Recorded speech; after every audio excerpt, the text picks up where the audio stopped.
Selamat pagi semuanya. Selamat pagi, Bu. Apa kabar adik-adik semua? Baik, Bu. Baiklah. Hari ini kita akan masuk ke pembelajaran KKA dan arif fisika sore ya. Jadi sebelum kita mulai pembelajaran kita, marilah kita berdoa ya. Ayo ketua kelasnya pimpin doanya. Kita belajar tentang doa untuk agama dan kita masing-masing. Doa dimulai.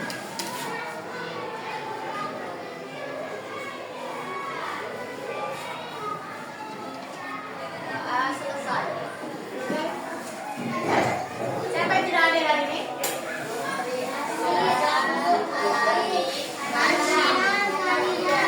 Asif, Latif, sama kan? Pantara berarti ya? Ada kabar temannya itu? Ada? Latif sakit. Anja? Apa? Apa? Nggak ada kabar ya?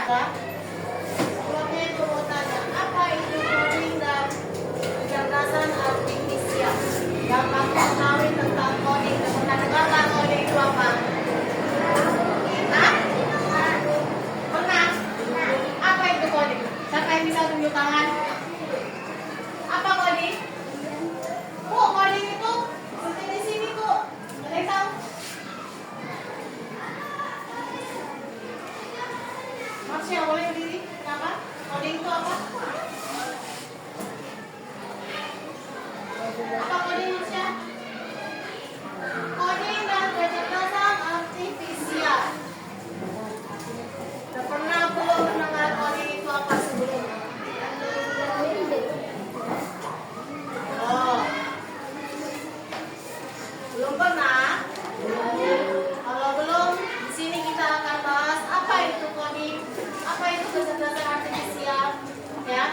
Di sini yang akan Ibu terangkan yaitu tentang berpikir komputasional dalam kehidupan sehari-hari.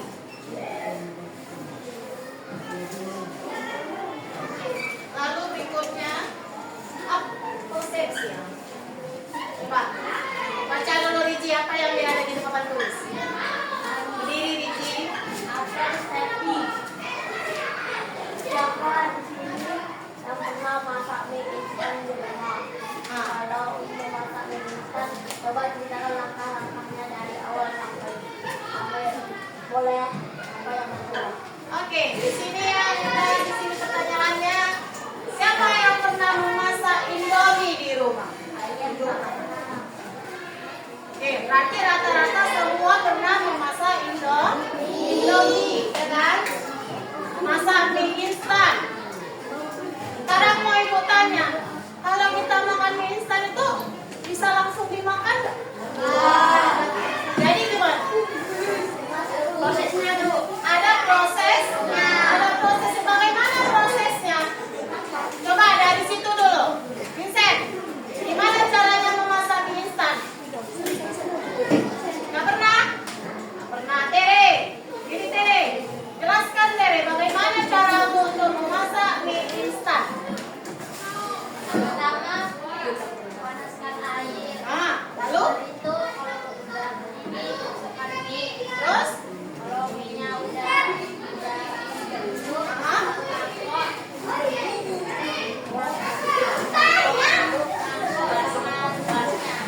Lalu langsung dimakan. Itulah dia. Berpikir secara komputasional. Nah, contohnya di sini aku buat cara memasak mie instan. Bagaimana cara memasak mie instan?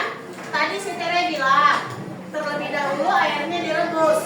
Setelah mendidih, dimasukkan mie instannya. Diaduk-aduk sampai dia agak-agak lembek atau beberapa menit. Dimasukkan bumbu, baru tuang ke mangkok, lalu bisa dimakan. Seperti itu cara memasak mie instan. Ayo di sini apa tujuannya? Nah, coba dulu baca kesimpulannya, Sergio. Kesimpulan dari yang dibilangnya itu tadi nih, Iya, berdiri.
thinking. Hai teman kece, coba tebak apa artinya computational thinking atau berpikir komputasional? Adakah yang bermata jeli dan melihat kata komputasional di sini? Jadi mungkin ada hubungannya dengan komputer ya? Iya, betul sekali. Jempol buat kamu yang sudah menebak dengan benar. Berpikir komputasional adalah proses berpikir untuk menyelesaikan masalah dengan efektif dan efisien. Dalam ilmu komputer, proses berpikir ini dilakukan sebelum mulai menulis coding atau pemrograman. Jika sudah direncanakan dengan baik, maka coding yang ditulis akan sesuai dengan kebutuhan dan dapat diselesaikan dengan cepat dan tepat. Tapi ternyata berpikir komputasional juga bisa dilakukan tanpa komputer dan tanpa internet loh. Malah sebenarnya kita pun sudah menerapkannya dalam kehidupan sehari-hari, mulai dari menggosok gigi, mencatat ringkasan pelajaran, hingga menyiapkan tas untuk sekolah besok. Wah, kalau kita sudah bisa menerapkannya setiap hari, berarti kita semua sudah mahir dong. Belum tentu. Contoh-contoh tadi kan menerapkan berpikir komputasional pada masalah yang sederhana. Masih banyak nih masalah yang lebih kompleks, seperti misalnya mengatur keuangan bulanan, apa yang harus dilakukan kalau kamu tersesat di tempat baru, hingga memilih jurusan dan karir. Lalu yang lebih penting lagi, ketika kamu dewasa nanti, kamu akan menghadapi era industri 4 dan bahkan 5. Di sini kamu perlu kecepatan untuk memanfaatkan dunia digital, mulai dari mencari dan memilah informasi yang kamu perlukan, hingga menggunakan informasi itu untuk membuat keputusan penting dalam hidupmu. Menghadapi masalah kompleks kehidupan di masa sekarang dan masa depan ini mirip seperti merencanakan coding yang sudah dibahas sebelumnya. Kuncinya adalah memahami masalah dengan tuntas dan mencari cara menyelesaikan yang efektif dan efisien. Nah, kalau begitu, bagaimana agar kita bisa berpikir komputasional? Sekarang kita bahas ya, 4 landasan dari berpikir komputasional. Yang pertama, dekomposisi. Dekomposisi artinya membagi masalah kompleks ke bagian yang lebih kecil agar mudah diselesaikan. Misalnya, kamu ditunjuk jadi ketua panitia lomba 17-an. Maka untuk memudahkan pelaksanaan, kamu bisa menunjuk panitia bagian acara, konsumsi, publikasi, keamanan, dan lainnya. Yang kedua, pengenalan pola. Artinya mencari kesamaan dan pola di antara bagian-bagian masalah kompleks yang sudah dipecah. Misalnya, kamu hendak melipat dan menyimpan jemuran di rumah, maka kamu perlu bisa mengenali jemuran milik ayah, ibu, kamu, adik, dan milik bersama seperti spray, handuk, dan lainnya. Ini karena jemuran-jemuran itu perlu disimpan di tempat yang berbeda. Yang ketiga, abstraksi. Artinya fokus pada informasi yang penting saja, mengabaikan detail yang tidak diperlukan. Misalnya kamu hendak menceritakan pengalamanmu berwisata ke luar kota. Tentunya kamu mengalami banyak hal, dari mulai berangkat di bus, berfoto bersama, makan di restoran, menginap di hotel, hingga perjalanan pulang. Tapi nggak mungkin kan kamu ceritakan semua kejadian dengan detail pada teman-temanmu. Pasti mereka bosan kalau kelamaan. Jadi kamu harus menyaring beberapa kejadian yang menarik saja untuk diceritakan pada teman. Yang terakhir, algoritma. Artinya membuat langkah-langkah penyelesaian atau membuat aturan yang diikuti untuk menyelesaikan masalah. Misalnya kamu diberi daftar belanja di supermarket oleh ibu. Ada minyak goreng, telur, roti, sayur, dan kopi. Lalu kamu harus buru-buru karena ibu sudah mau memasak dengan minyak goreng itu. Nah, kalau seperti ini, satu cara yang efisien misalnya mulai dengan mengambil barang yang paling dekat dari pintu masuk hingga terakhir yang paling dekat dengan kasir. Nah, itu dia 4 landasan berpikir komputasional yang perlu diterapkan untuk memecahkan masalah yang kompleks. Lalu berikutnya, apakah ada cara untuk mengasah kemampuan berpikir komputasional? Tentu ada. Selain bisa coba kamu terapkan ke masalah sehari-harimu, kamu bisa juga latihan soal untuk mengasahnya. Misalnya, gurumu akan memberikan soal-soal computational thinking di mata pelajaran matematika, bahasa Indonesia, dan IPAS dalam kurikulum mereka. Selain itu, kamu bisa ikut tantangan bebas Indonesia juga. Yuk coba simak satu contoh soal computational thinking.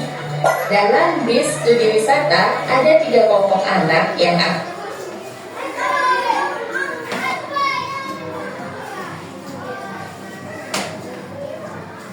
Sudah didengar tadi ada berapa prinsip berpikir secara komputasional? Ada berapa?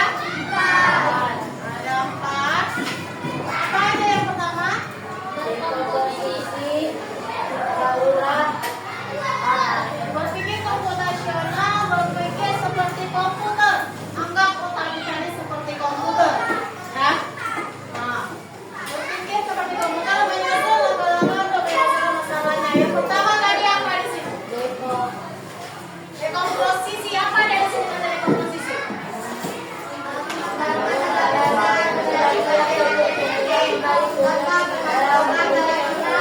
Oke, berarti di sini dibuatnya masalahnya apa? Piket kan?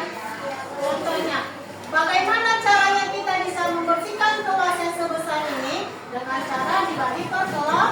Oh, itu ada arti dari dekomposisi. Bagi tugas dalam membersihkan kelas. Masalah besar menjadi bagian-bagian yang kecil. Lalu yang kedua apa? Penilaian pola. Pola itu gimana? Ada yang tahu? Ada yang tahu pola gimana? Mencari persamaan dari bagian yang sudah dipecahkan. Misalnya, menyiapkan buku sekolah sesuai jadwal pelajaran yang sudah ada. Misalnya, mata pelajaran kita banyak nggak? Ada berapa? Ingat? Lebih dari 10 kan? Bagaimana caranya 10 itu dibagi menjadi pola? Seperti apa? Misalnya hari Senin, pelajaran apa aja? Itu sudah pola. Ketemu lagi misalnya seperti itu yang dikatakan pola. Tadi contoh yang di dalam video apa katanya? Misalnya mengangkat jemuran. Pakaian ayah dan pakaian ibu sama? Tidak. Berbeda kan? Berarti kalau kita angkat jemuran, pakaian ayah kita lipat, kita susun, masukkan ke lemari pakaian ayah. Kalau pakaian ibu kita susun ke pakaian seperti itulah dia dalam langkah pola. Dan yang ketiga Kak, abstrak. Abstrak itu apa? Fokus pada hal yang penting saja. Tadi sudah disebutkan dalam video di sini ada satu contoh. Siapa yang bisa menjelaskan satu contoh tadi? Yang bisa mendengarkan tadi apa yang dijelaskannya? Ayo, satu orang berdiri jelaskan apa tadi contohnya yang dibuat dalam video ini. Ayo Rapa. Ini Rapa. Apa tadi contohnya katanya? Misalnya apa tadi? Nah, halo?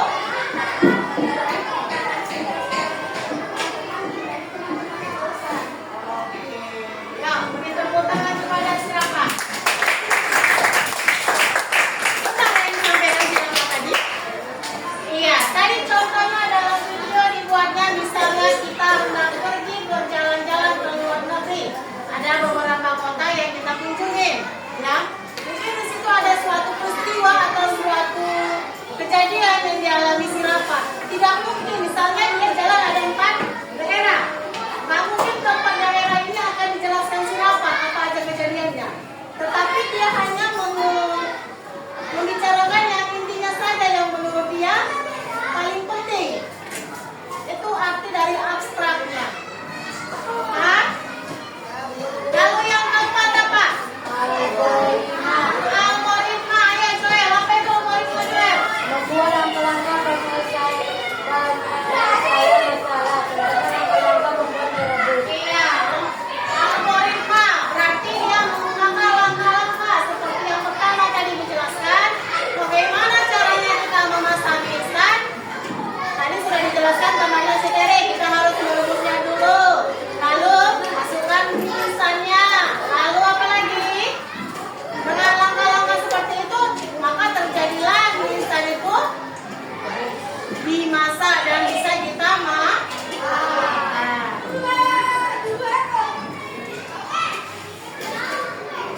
Nah, ini dia demonstrasi cara pergi ke sekolah. Yang pertama apa di sini? Tidur. Pakai kaos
Coba. Baru buat di sini penjelasanmu, oke? Nanti ke depan jelasin. Kamu mau kucing dia dari kerjasama.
Ya, nama kelompoknya ditulis, anggotanya siapa aja dibuat. Kelompok A.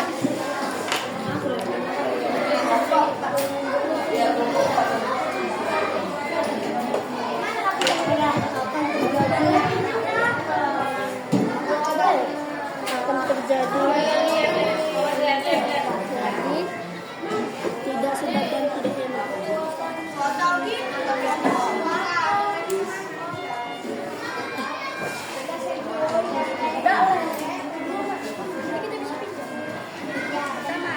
Boleh dipinjamkan dulu temannya yang belum mau menggunakan lem. Kan masih menggunting kan?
Tambahkan air matang dan gula pasir ke dalam blender.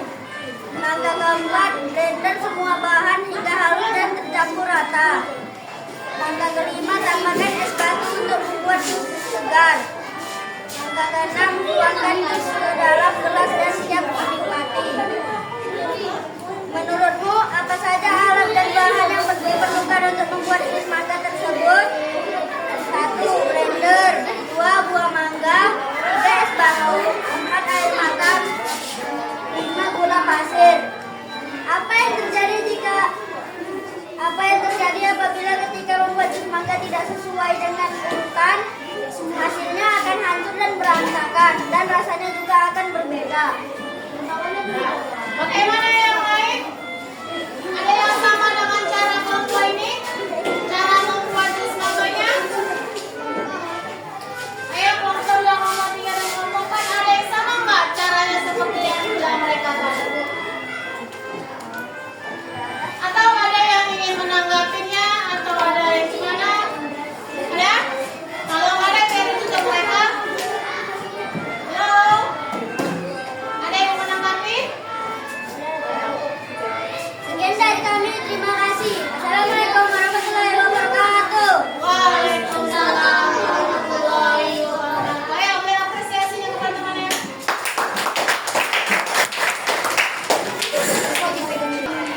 Kita merefleksikan diri. Yang pertama, apa manfaat berpikir teratur? Siapa yang bisa? Oke, beri. Karena kalau kita tidak berpikir teratur, apa yang akan kita kerjakan akan tidak teratur. Oke. Ayo, beri apresiasi kepada teman-teman.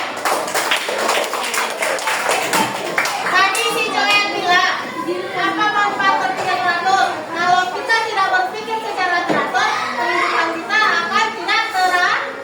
Betul apa enggak? Betul. Kalau kita tidak memotivasi diri kita untuk mengatur diri kita tidak akan jadi seperti ini ya. Lalu yang kedua, kenapa komputer perlu instruksi yang jelas? Oke, Rafa. Kenapa Rafa?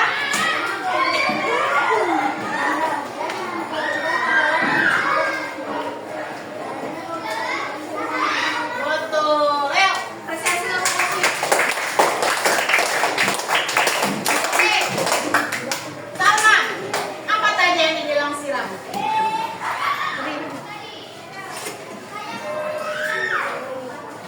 Apa? Kenapa komputer perlu instruksi yang jelas? Tahu? Tahu? Oke, Dero. Tadi si Rafa menjelaskan mengapa komputer perlu instruksi yang jelas. Karena komputer itu memiliki program, dan komputer programnya dibuat oleh manusia atau digunakan langkah-langkahnya ya. Betul ya? Sampai di sini ada yang bertanya,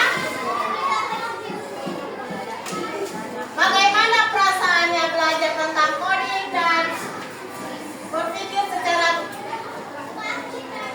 artifisial? Hah?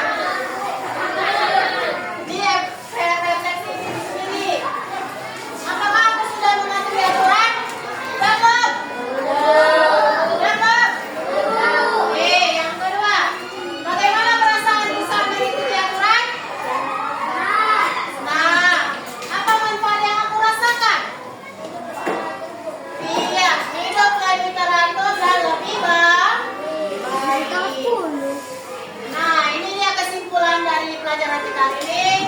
Berpikir komputasional